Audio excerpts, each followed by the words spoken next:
Hey everyone, long time no see, I know. That doesn't mean I forgot about you. I was kind of busy, you know. I'm a photography teacher, so my students are among my subscribers, so hi guys. But anyways, today we're not gonna talk about a film camera. That's for a future video where I'm gonna restore that guy, fully restore it and make it capable of taking pictures again. Today, we're going to talk about a television set, a black and white television set from 1977, the Philips 12 TX7, the Philetta.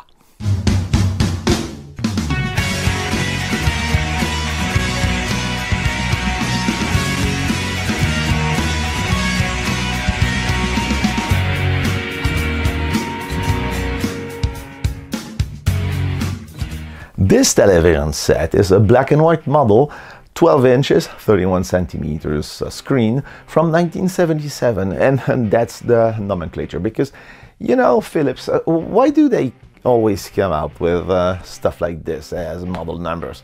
That's insane. But anyways, you may notice that it is not branded Philips, but Sierra. Sierra was a Belgian brand back in the day, which was a subsidiary of Philips. In other words, that was Philips' badge engineering. They just took Philips products and stuck the Sierra logo on it.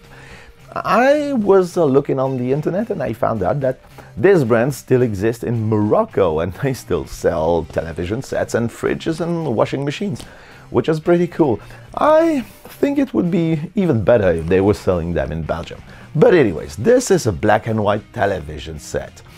You can see that it says Multi 625 or Multi. What does it mean? It's multi-standard. You know, here in Belgium, the northern part of the country speaks Dutch, the southern part speaks French, and the eastern part speaks Dutch. Well, guess what? France uses SECAM as a standard for television, while Holland and most of Europe use PAL. Belgium use both. So we needed multi-standard television sets. On the front, you get the volume control and the power button, which is self-explanatory, brightness and contrast, and this switch, which I had no idea what it was for.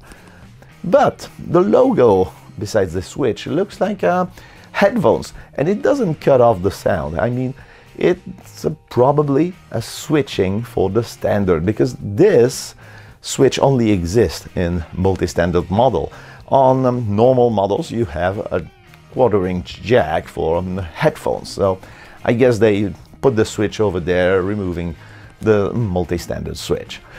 On the back side of the television set you have this telescopic antenna, which is sadly broken. It connects to the television set by this wire, which you can remove to use an external antenna. That is totally useless nowadays, you know.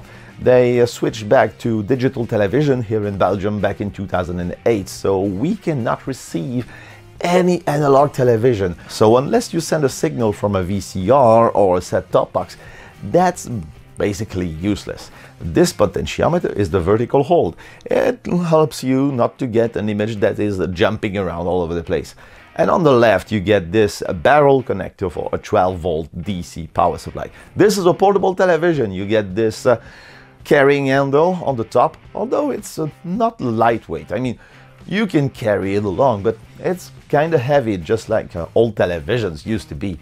In the front you have the 6 channels or 6 presets for television channels, and you set them by removing this trapdoor in front of the TV and by turning these red knobs.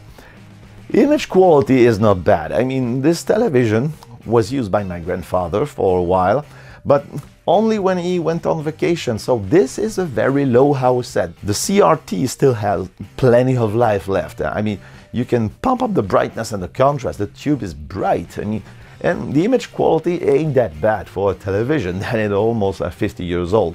And keep in mind that the only thing I did on this was plug it in. I mean, I didn't change any capacitor or anything. This television set is still working almost 50 years later, so those were the days. If you're familiar with my channel, you know I like old tech like film cameras, vintage hi-fi and tube amplifiers. This old television is well, pretty much useless nowadays. But it's rather cool. But would I trade off my tablet for a television like this? Well, probably not. But I think these things are really cool and they look awesome. And even though this television has some scratches because it was carried along, it's still in a very, very good condition. So it's definitely a keeper. Plus, it's a family heirloom. Some people get a Rolex and some people get a Manor in the southern France. I got a black and white TV. But anyways, that's all I've got for you today. We will see each other very soon because I'm gonna do a full-on restoration of this camera, showing you what you need to check before you buy and how to restore it, but specifically the light seals. That's one of my favorite cameras, you already know about that, but now you will know how to service yours to make it work just like it should. Anyways, thank you for watching. Hit the like button, subscribe, and catch you next time. Goodbye.